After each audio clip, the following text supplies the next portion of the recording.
شعبان کی ایک ایسی رات جس میں لاکھوں لوگ جہنم سے آزاد کر دیے جاتے ہیں، لیکن کچھ لوگ ایسے بھی ہیں جن پر اللہ تعالی رحمت کی نظر تک نہیں فرماتا۔ یہ کوئی عام رات نہیں ہے، یہ وہ رات ہے جس میں انسان کی قسمت لکھی جاتی ہے، گناہ معاف ہوتے ہیں اور جنت یا جہنم کا فیصلہ ہوتا ہے۔ آج ہم قرآن اور حدیث کی روشنی میں اسلامی سال کے ایک بے حد اہم مہینے شعبان اور اس کی سب سے بڑی رات شب برات کی حقیقت کو سمجھیں گے۔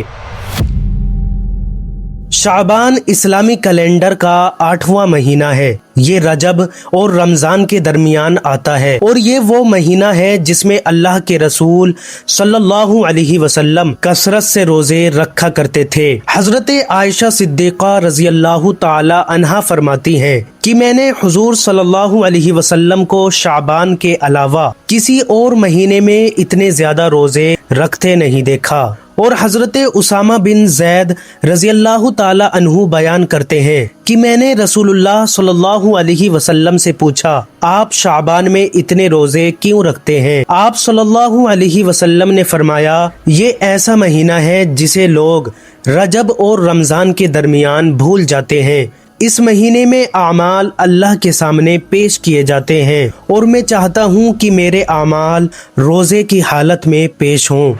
پیارے دوستو، شعبان کی 15ویں رات کو مسلمان شب برات کے طور پر مناتے ہیں۔ شب کا مطلب ہے رات اور برات کا مطلب ہے بری ہونا، کیونکہ اس رات مسلمان توبہ کر کے گناہوں سے بری ہو جاتے ہیں اور اللہ کی رحمت سے بہت سے لوگ جہنم سے نجات پا لیتے ہیں، اس لیے اس رات کو نجات والی رات بھی کہا جاتا ہے۔ حضرت عائشہ صدیقہ رضی اللہ تعالی عنہا فرماتی ہیں کہ ایک رات میری آنکھ کھلی تو میں نے دیکھا کہ رسول اللہ صلی اللہ علیہ وسلم بستر پر نہیں تھے۔ میں نے آپ کو سب جگہ تلاش کیا پر آپ نہ ملے۔ پھر جب میں جنت البقیع قبرستان میں گئی تو میں نے دیکھا کہ آپ صلی اللہ علیہ وسلم قبروں کے بیچ کھڑے ہو کر دعا کر رہے تھے۔ میں نے آپ صلی اللہ علیہ وسلم کو سلام کیا اور پوچھا، یا رسول اللہ صلی اللہ علیہ وسلم، آپ اتنی رات کو قبرستان کیوں تشریف لائے؟ آپ صلی اللہ علیہ وسلم نے فرمایا، اے عائشہ، میرے پاس جبرائیل علیہ السلام آئے اور کہا یہ شعبان کی 15ویں رات ہے۔ اس رات اللہ تعالی جہنم سے اتنے لوگوں کو آزاد کرتا ہے جتنے کی بنو قلب کی بکریوں کے بال ہیں، اس لیے میں ان کی مغفرت کرانے کے لیے یہاں چلا آیا۔ بنو کلب مکہ مکرمہ کا ایک قبیلہ تھا جو بہت زیادہ تعداد میں بکریوں کو پالتا تھا، لیکن پیارے دوستو، اتنی فضیلت اور رحمتوں والی رات ہونے کے باوجود کچھ بد نصیب لوگ ایسے بھی ہیں جن پر اس مقدس رات میں اللہ تعالی رحمت کی نظر نہیں فرماتا۔ ان لوگوں میں شامل ہیں وہ لوگ جو اللہ کے ساتھ کسی کو شریک ٹھہراتے ہیں یعنی مشرک، اور وہ لوگ جو اپنے دل میں کینہ، نفرت اور دشمنی رکھتے ہیں، وہ لوگ جو اپنوں سے رشتہ داری توڑ لیتے ہیں، وہ لوگ جو تکبر کی وجہ سے ٹخنوں کے نیچے کپڑا لٹکاتے ہیں، وہ لوگ جو اپنے ماں باپ کی نافرمانی کرتے ہیں اور انہیں تکلیف دیتے ہیں،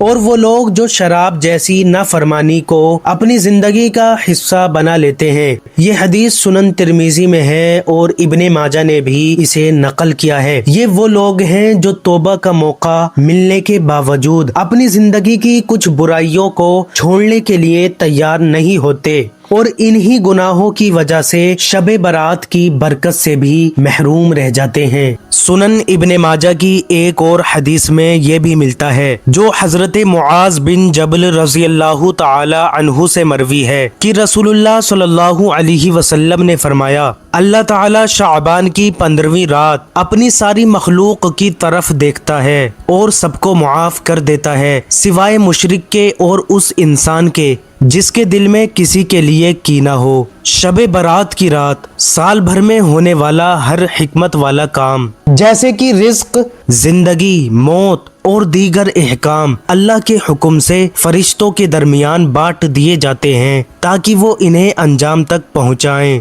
حضرت عائشہ رضی اللہ تعالی عنہا فرماتی ہیں کہ رسول اللہ صلی اللہ علیہ وسلم نے مجھ سے فرمایا کہ کیا تم جانتی ہو کہ اس رات میں یعنی شعبان کی 15ویں رات میں کیا ہوتا ہے؟ میں نے عرض کیا اللہ اور اس کے رسول بہتر جانتے ہیں۔ تو آپ صلی اللہ علیہ وسلم نے فرمایا اس رات میں اس سال پیدا ہونے والے تمام بچوں کے نام لکھ دیے جاتے ہیں اور اسی سال مرنے والے تمام انسانوں کے نام بھی، اور اسی رات ان کے اعمال اٹھائے جاتے ہیں اور رزق اتارے جاتے ہیں۔ پھر نبی کریم صلی اللہ علیہ وسلم نے آگے فرمایا اللہ تعالیٰ 4 راتوں میں بھلائی کے دروازے کھول دیتا ہے۔ نمبر 1 عید الاضحیٰ کی رات، نمبر 2 عید الفطر کی رات، اور نمبر 3 شعبان کی 15ویں رات، جس میں مرنے والوں کے نام، لوگوں کا رزق اور اس سال حج کرنے والوں کے نام لکھ دیے جاتے ہیں، اور نمبر 4 عرفہ کی رات یعنی ذو الحجہ کی 9ویں رات۔ پیارے دوستو، جب اللہ کے حبیب صلی اللہ علیہ وسلم